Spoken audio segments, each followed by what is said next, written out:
Rabi'atu, na'am mama.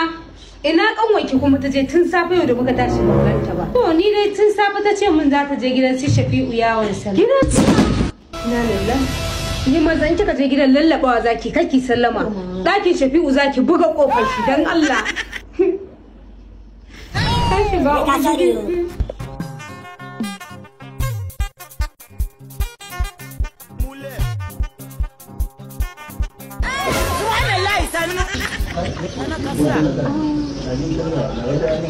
Shafi'u, ka fito mama na neman ta wallahi mama na kiranta ka fito.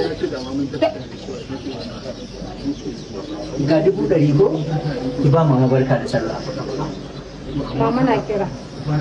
Hello mama, Rabi'atu kin ganta a ɗakin? Mama, ta ki fitowa Shafi'u ne kawai ya bada 100 wai a baki barka da sallah. Au, a to ba matsala ma an haka. Mama to yanzu aka zan tafi unguwarsa a cikin ke kika haife ta ko ni? Ke kika haife ta. To barka.